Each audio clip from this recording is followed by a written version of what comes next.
debo hacer con aquellas personas que le he perdonado, le he vuelto a perdonar 5, 6, 7, 8, 9 veces? Ya, pues Señor, también hay que darle un alto, un estate quieto. Y el hombre rápido piensa en eso. Y Pedro, representando a los discípulos, alza la voz, toma la voz y le dice al Señor Jesucristo: ¿hasta cuándo debo perdonar? ¿Hasta cuánto? ¿Hasta 7 veces? Jesús le responde de esta forma, verso 22 en adelante: no te digo hasta 7, sino aún hasta 70 veces 7. ¿Qué es eso de 70 veces 7? Ahora Jesús lo va a explicar. Noten esta explicación, hermanos. Dice: por lo cual el reino de los cielos es semejante a un rey que quiso hacer cuentas con sus siervos. Y comenzando a hacer cuentas, le fue presentado uno que le debía, ¿cuánto? 10,000 talentos. Aquí el Señor Jesucristo va a usar los extremos. Primero dice que un rey, la máxima autoridad conocida por el ser humano, ¿a quién va a pedir cuentas? Con un siervo. Y la palabra que aparece en este versículo es doulos.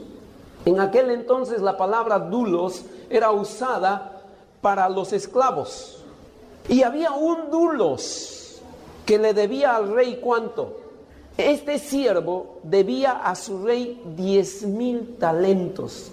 Normalmente el talento era entre 30 a 36 kilos de cobre, de plata o de oro. Lo más común en aquel entonces era los talentos de plata. Un talento era 36 kilos de plata, material muy preciado en aquel entonces. ¿Cuánto está debiendo este hombre? 10,000 talentos. Ahora, un talento representaba 6,000 denarios. 10,000 talentos, ¿cuántos denarios sería? 60 millones de denarios. Sigamos en la lectura. Pero este siervo tenía otro deudor, un consiervo suyo, que le debía ¿cuánto? 100, ¿qué? Denarios. Él debía al rey 10,000 talentos, o sea, 60 millones de denarios. Y aquí tenía otro consiervo a quien le debían a él 100 denarios. Un denario, ¿qué era un denario? En aquel entonces la paga de un jornalero era un denario por día. Es decir, le debía 100 denarios, lo que quiere decir más o menos 100 días de trabajo. 4 meses más o menos, con feriados, sábados, domingos. 4 meses le debía. Pero el primer siervo debía al rey 10,000 talentos. En años de trabajo más o menos sería 200,000 años de trabajo. Imagínense esa deuda. 200,000 años de trabajo.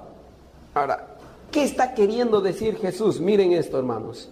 Entonces aquel siervo postrado le suplicó diciendo: Señor, ten paciencia conmigo, yo te lo pagaré todo. ¿Cómo va a pagar eso? ¿Cómo está pensando él poder pagar 10,000 talentos? Se dice que el rey Herodes en toda su vida, en todo su reinado, juntó 900 talentos. Este siervo le debía 10,000 talentos. Se dice que Judea, que era la provincia más rica, daba 300 talentos para pagar impuestos a Roma. Todo Judea, entre todos los pobladores a las justas llegaban a 300 talentos. Entonces este hombre está debiendo 10,000 talentos. ¿Qué es lo que Dios está queriendo decir? Pues Dios está diciendo que este siervo tiene una deuda infinita, imposible de pagar. Y le suplica. Verso 27, el Señor de aquel siervo, movido a, ¿qué? Misericordia, le soltó y le perdonó la deuda. Pero saliendo aquel siervo halló a uno de sus consiervos que le debía 100 denarios. Y haciendo de él, le ahogaba diciendo: págame lo que me debes, págame. Entonces su consiervo, postrándose a sus pies, le rogaba diciendo: ten paciencia conmigo, yo te lo pagaré todo. Verso 30, mas él no quiso, sino fue y le echó a la cárcel hasta que pagase la deuda. Viendo sus consiervos lo que pasaba, se entristecieron mucho y fueron y refirieron a su señor todo lo que había pasado. Entonces, llamándole su señor, le dijo: siervo malo, toda aquella deuda te perdoné porque me rogaste. ¿No debías tú también tener misericordia de tu consiervo como yo tuve misericordia de ti? Entonces su señor, enojado, le entregó a los verdugos hasta que pagase todo lo que le debía.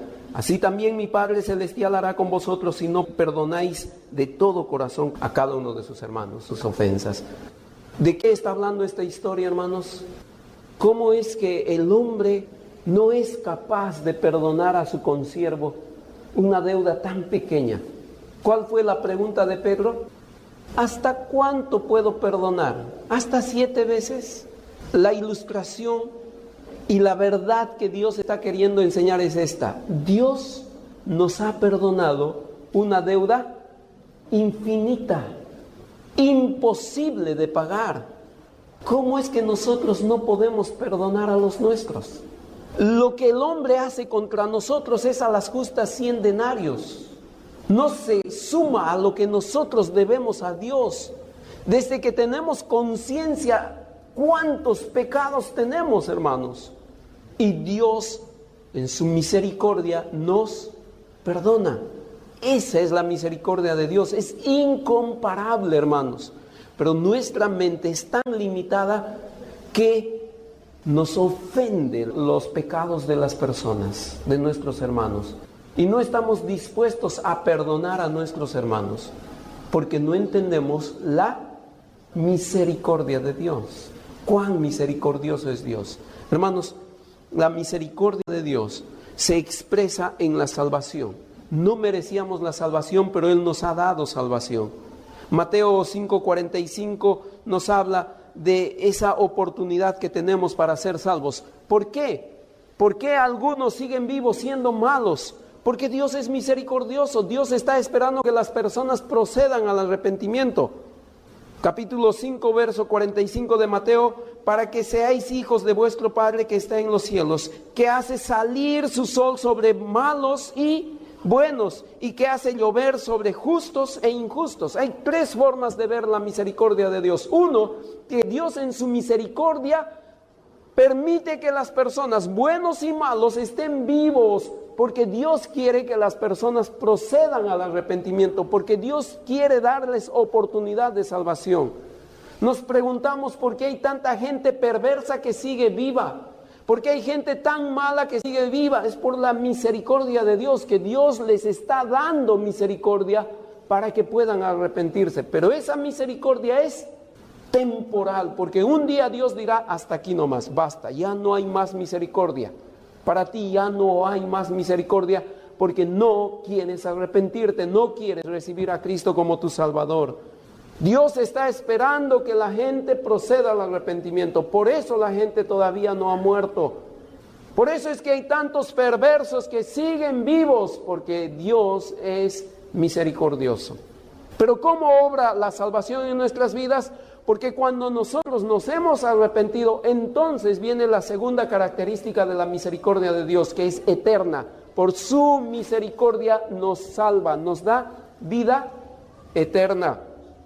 Tito 3:5 ya hemos leído: nos salvó no por obras de justicia que nosotros hubiéramos hecho, sino por su misericordia, por el lavamiento de la regeneración y por la renovación en el Espíritu Santo. Por su misericordia nos salvó. Esa es la misericordia eterna.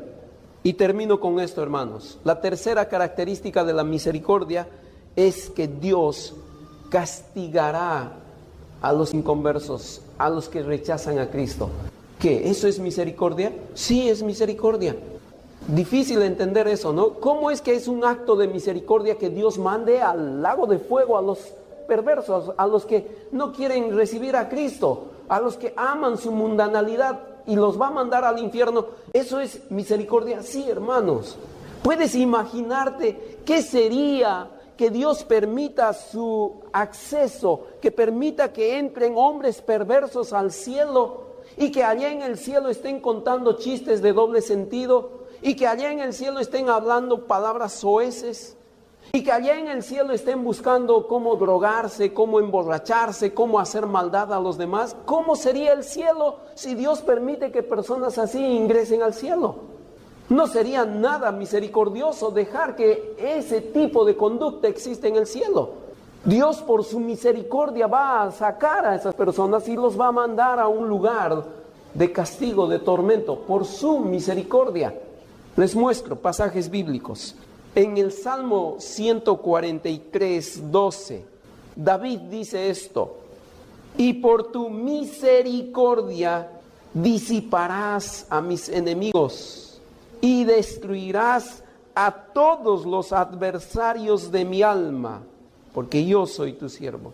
¿Por qué va a destruir a los perversos? ¿Qué dijo el Salmo? Por tu misericordia. Y hemos leído el Salmo 136, pero en el versículo 15 dice esto: arrojó a Faraón y a su ejército en el mar rojo. ¿Y qué dice a continuación? Porque para siempre es tu misericordia. ¿Por qué Dios castigó a Faraón y a todo su ejército? Por su misericordia. Es difícil entender eso, pero es que, hermanos, la misericordia de Dios está para que tú lo aceptes, lo recibas. Si lo rechazas, estás rechazando todo. Y por su propia persona, Él es misericordioso, separará, no permitirá el acceso de esas personas malas. La misericordia de Dios se aplica en dos formas. Tú, como hijo de Dios, ¿cómo estás practicando tu misericordia a los demás? ¿Te es difícil perdonar? Todo creyente que es rencoroso es porque todavía no ha entendido la misericordia de Dios. ¡Cuán grande es Dios! Cuando guardas rencor en tu corazón, cuando todavía estás odiando a otro hermano, cuando todavía estás pensando mal de otro hermano, algo está mal en cuanto a la misericordia en tu corazón. Y los que todavía no son creyentes, déjeme decir esto: existen dos misericordias para ti, y la tercera ya lo conoces. La misericordia que Dios te está permitiendo que vivas, porque quiere darte la oportunidad de que recibas a Cristo. Y la segunda es que cuando recibas a Cristo, esa misericordia va a ser eterna. Si no, vas a vivir bajo la misericordia de Dios, pero es misericordia temporal. Tú escoges en cuál misericordia estás, pero estás en la misericordia de Dios. Te animo a que aceptes la misericordia eterna, recibiendo al Señor Jesucristo. Nos salvó por su misericordia.